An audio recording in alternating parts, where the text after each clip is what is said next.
नमस्कार। दो इंसिडेंट की मैं चर्चा करना चाहूँगा। क्रिकेट में दो ऐसे घटना जहाँ तक हमें याद है, एक ऐसी घटना जिसे कहीं ना कहीं क्रिकेट से ही जोड़ा गया है, क्रिकेट से ही उसे बताया गया है। यदि इस दोनों घटना की यदि मैं चर्चा करूं तो कहीं ना कहीं आपको एक बातें समझ में आएगी कि मैं किस ओर इशारा कर रहा हूं, कि मेरी बातें क्या कहना मैं चाह रहा हूं। सबसे पहले दक्षिण अफ्रीका और भारत के बीच मुकाबला था। यदि मैं चर्चा करूं तो उस वक्त विराट कोहली बल्लेबाजी कर रहे थे और तकरीबन अर्धशतक उनका हो चुका था और शायद 67 रनों पे वो बल्लेबाजी कर रहे थे और 1 रन चाहिए थे जीत के लिए। ओवर काफ़ी बचे हुए थे क्योंकि लो स्कोरिंग मैच था और भारत आसानी से उस मुकाबले को जीत रहा था।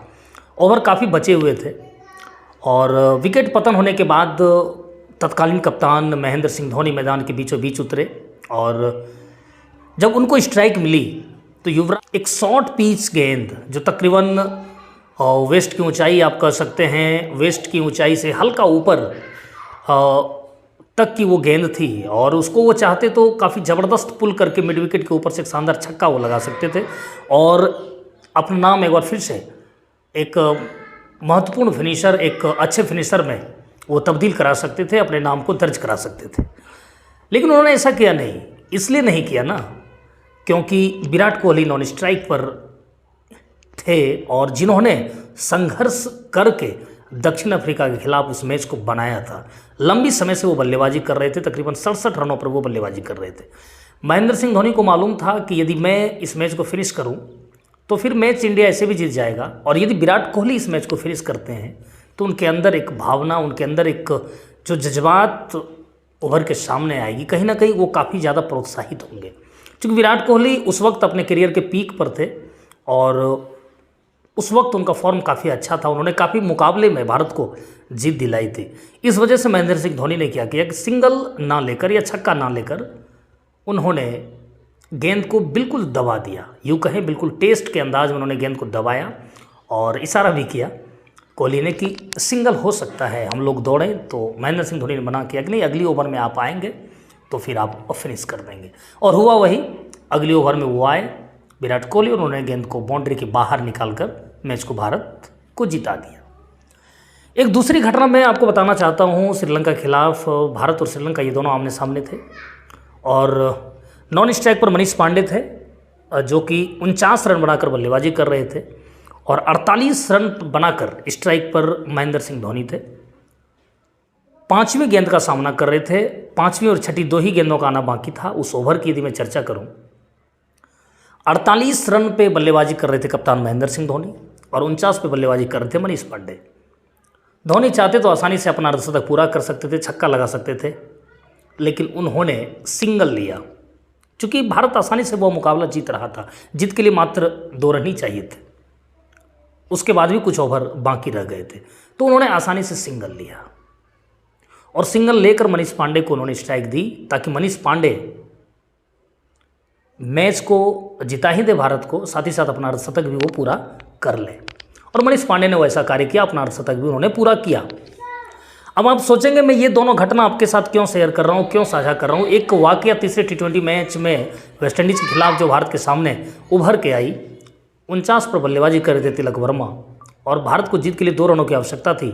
हार्दिक पांड्या कप्तान जो कि बिल्कुल महेंद्र सिंह धोनी की राह पर नहीं चल पाए, शायद चलना भी नहीं चाहते होंगे, जो भी कारण रहा हो, लेकिन उन्होंने छक्का लगाकर मैच को जिता दिया।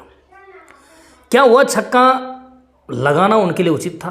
क्या वो एक युवा खिलाड़ी जो कि उभर रहे हैं, जिन्होंने मैच में काफ़ी संघर्ष किया है, क्योंकि उस मुकाबले में सूर्य कुमार यादव के साथ साथ उनकी बड़ी पारी थी और काफ़ी संघर्ष से मैच को आगे बढ़ा रहे थे। यशस्वी जायसवाल और सुमन गिल के आउट होने के बाद इन दोनों के ऊपर एक पूरा दारोमदार आ चुका था और उसी दारोमदार को अच्छी तरीके से निर्वहन कर रहे थे। जब संघर्ष में कोई खिलाड़ी इतना अच्छा करता है तो उनका हौसला अफजाई करना कहीं ना कहीं सीनियर खिलाड़ी का एक कर्तव्य बन जाता है। मेरे ख्याल से ये कर्तव्य बनना चाहिए, लेकिन ऐसा हुआ नहीं।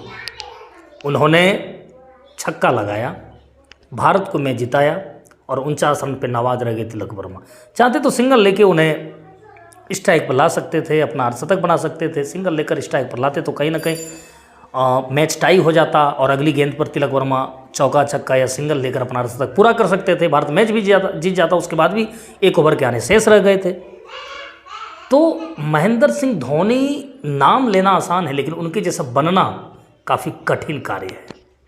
हार्दिक पांड्या को चाहिए था ऐसा कार्य करना चाहिए था उन्हें, लेकिन उन्होंने ऐसा किया नहीं। एक सीनियर खिलाड़ी होने के नाते कहीं ना कहीं जूनियरों को मौका देना बनता है और बनना चाहिए। यदि आप ऐसा करते हैं तो फिर आप एक दरिया दिल इंसान कहलाते हैं, साथ ही साथ एक बड़े कप्तान के रूप में उभरते चले जाते हैं। इन तमाम चीज़ों की चर्चा कहीं ना कहीं क्रिकेट को थोड़ा सा रोमांचित करता है यदि आप ऐसा करते हैं, तो ऐसा उन्होंने किया नहीं।